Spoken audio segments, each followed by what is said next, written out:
કરજણ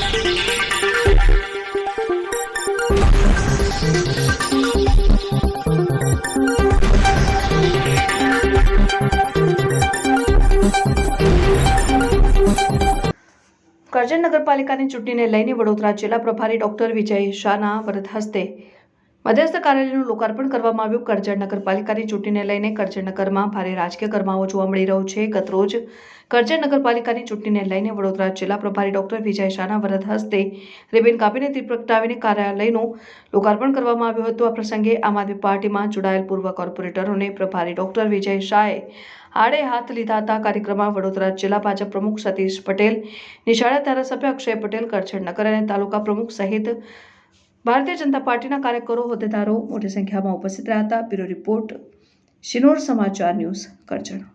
વચ્ચે અમને ઉપસ્થિત હતા અને ખાસ અગત્યની મિટિંગની અંદર જવાનું હોય અને કરજણ નગરની જવાબદારી જેને આપી છે વિજય શાહ, એટલે કરજણ નગરનો વિજય ચોક્કસ જ થવાનો છે, કારણ કે વિજય શાહને જ આ જવાબદારી આપી છે।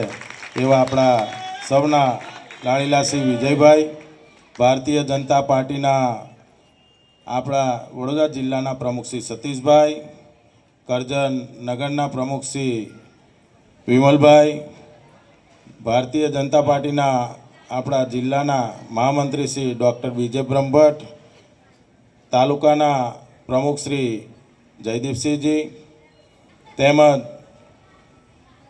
આજુબાજુથી પધારેલા તમામ વોર્ડના ઉમેદવારો, તેમજ આપણા આમંત્રણને માન આપીને તમે બધા સૌ પધારેલા મતદાર ભાઈઓ અને કાર્યકર ભાઈઓ અને બહેનો, આજે કરજણ નગરની ચૂંટણી જીતવાની એ આપણે ભારતીય જનતા પાર્ટી જીતવાની છે 100%, કારણ કે આપણે વિકાસને ધ્યાનમાં લઈને છેલ્લા 5-1 વર્ષથી કરજણ નગરના તમામ કામો કરવાની અંદર અને ગુજરાત સરકારના મુખ્યમંત્રીશ્રીએ પણ જે કામો માગ્યા છે એ નગરને આપણને આપ્યા છે।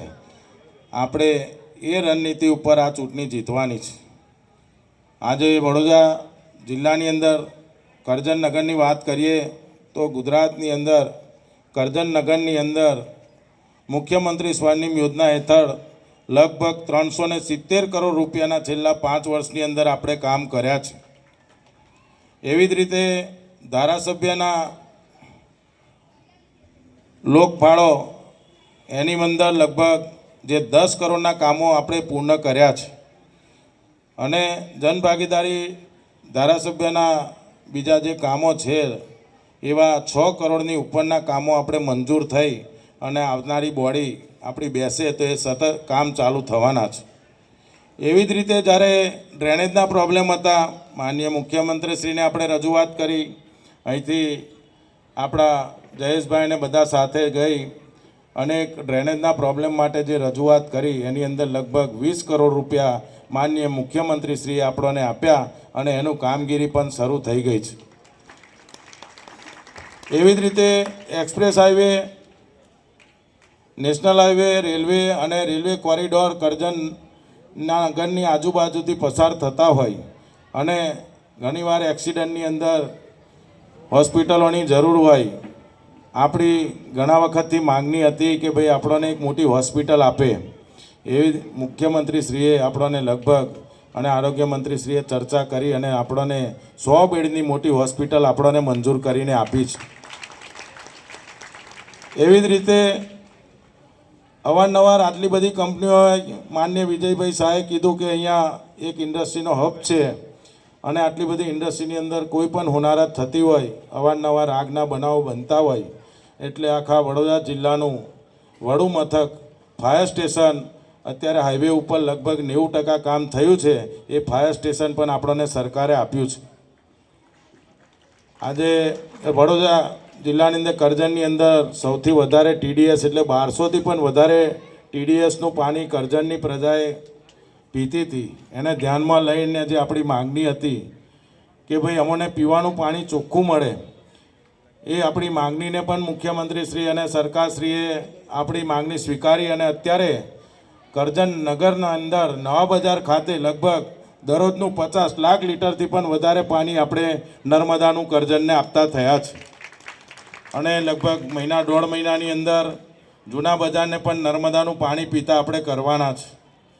એટલે સતત આપણે જે માંગણી કરી છે તમામ માંગણીઓ જો ગુજરાત સરકારે સ્વીકારી હોય, કરજણ નગરની અંદર સ્વચ્છ અને સુંદર દેખાય માટે પીવર બ્લોક, આરસીસી રોડ અને તમામ ડામર રોડથી આપણું સરસ મજાનું કરજણ જો બનાવ્યું હોય તો એ ભારતીય સરકારની લેન છે, ભારતીય જનતા પાર્ટીની સરકારની દેન છે.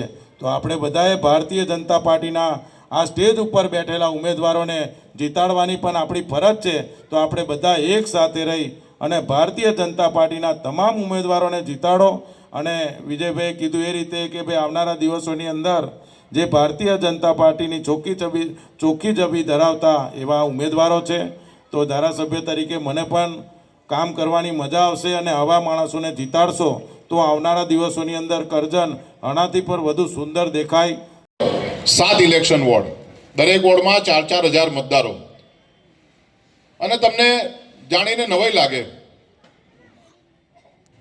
કે પાર્ટી જેનું સિમ્બોલ પોતે જ જાડું છે, જે પાર્ટીનું સિમ્બોલ જાડું હોય એવી પાર્ટી એ આમ આદમી પાર્ટી, ભારતીય જનતા પાર્ટીના ગોત્રના લોકો, ભારતીય જનતા પાર્ટીના મૂળના લોકો, ભારતીય જનતા પાર્ટી જેના લોહીમાં વસેલી છે, જેને ભારતીય જનતા પાર્ટીએ મોટા કર્યા છે, જે લોકો 3 વખત ભારતીય જનતા પાર્ટીના નિશાન ઉપર કોર્પોરેટર બન્યા છે, જે કરજણ મહાનગરમાં નગરપાલિકામાં જે ઓળખાય છે તેમની ઓળખ માત્ર ને માત્ર કમળનું નિશાન છે, એવા લોકોને પોતાની પાર્ટીમાં ટિકિટ આપે છે.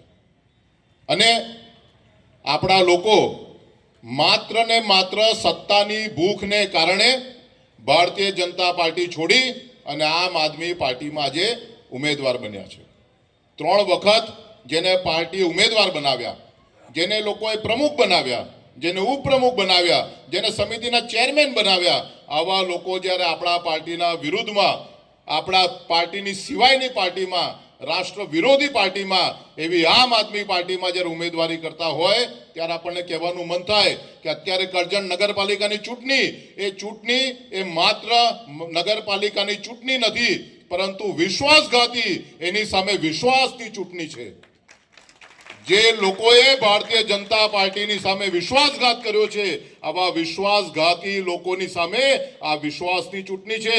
ભારતીય જનતા પાર્ટીના સૌ કાર્યકર્તાઓએ ભાજપના ઉમેદવારો પર વિશ્વાસ મૂક્યો તો એ લોકો ઉપર 3 વખત વિશ્વાસ મૂક્યા પછી જ્યારે પાર્ટીએ નક્કી કર્યું કે 3 વખત જે ઉમેદવાર બન્યા હોય એને 4થી વખત ટિકિટ નથી આપી. પાર્ટીએ નક્કી કર્યું કે જે લોકોની ઉંમર 60 વર્ષથી વધારે થઈ હોય એમને ટિકિટ નથી આપી. પાર્ટીએ એવું નક્કી કર્યું કે 45 વર્ષથી નાની ઉંમરની વ્યક્તિ હોય એ જ મંડળનો પ્રમુખ બને. પાર્ટીએ એવું નક્કી કર્યું કે યુવાનોને આપણે તક આપવાની જરૂર છે. પાર્ટીએ એવું નક્કી કર્યું કે ભાઈ સારા, શિક્ષિત અને ભ્રષ્ટાચાર વગરના લોકોને આપણે ભારતીય જનતા પાર્ટીના ઉમેદવાર બનાવવાના છે. અને આ બધો જ એક સાથે કચરો સાફ થઈ ગયો અને બધા જ આમ આદમી પાર્ટીમાં જતા રહ્યા.